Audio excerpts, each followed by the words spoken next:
ફરિયાદ પક્ષના કેસની ટૂંકમાં વિગત એવી છે કે આ કામના તહોમતદારે પોતાના કબજામાં ગેરકાયદેસરના લાયસન્સ વગરની દેશી બનાવટની સિંગલ બેરલ બંદૂક નંગ 1 કિંમત રૂ. 2,500ની રાખી મોજે કાંસા ગામની સીમમાં તારીખ 5/2/2010ના કલાક 1:30 વાગ્યાના સુમારે પોલીસ રેડ દરમિયાન હથિયાર સાથે પકડાઈ જઈ આર્મ્સ એક્ટ કલમ 25(1) એ મુજબ ધોરણસરની ફરિયાદ દાખલ થયેલ છે.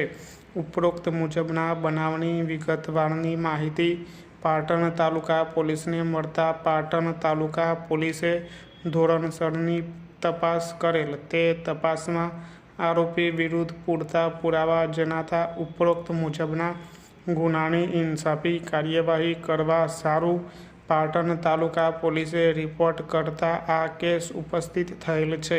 ફકરો: આરોપી હાજર થતાં આરોપીને ક્રિમિનલ પ્રોસિજર કોડની કલમ 207 મુજબ વિના મૂલ્યે પોલીસ પેપર્સની નકલો પૂરી પાડેલ છે.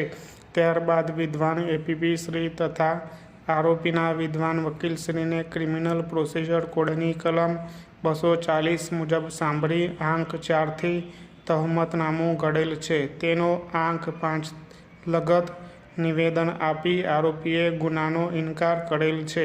ઉપરોક્ત પુરાવા બાદ આરોપીનું ક્રિમિનલ પ્રોસિજર કોડની કલમ 313 મુજબ નિવેદન લેવામાં આવેલ છે.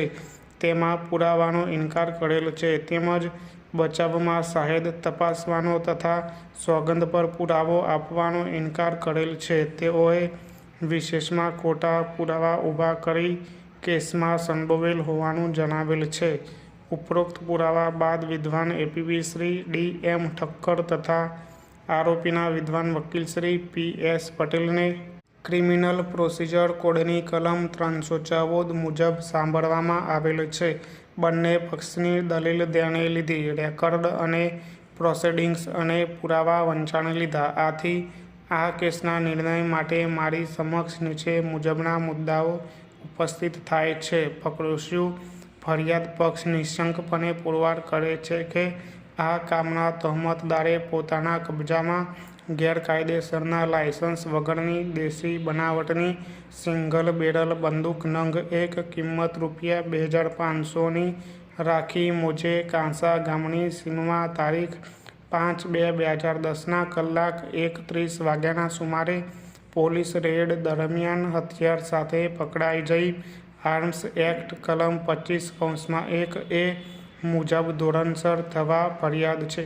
પ્રશ્નાર્થ: ફકરો: પુરાવાની ચર્ચા કરતા પહેલા ભારતીય ફોજદારી કાર્યવાહીના સિદ્ધાંતો કે જે આ કેસના નિર્ણય કરતા સમયે ધ્યાને લેવાના છે તે અંગેની ચર્ચા કરવી જરૂરી લાગે છે. સૌ પ્રથમ એ નોંધવું જરૂરી છે કે આપણી ફોજદારી ન્યાય પ્રણાલીમાં હોલ્સિસ ઇન યુનોનો સિદ્ધાંત લાગુ પડતો નથી.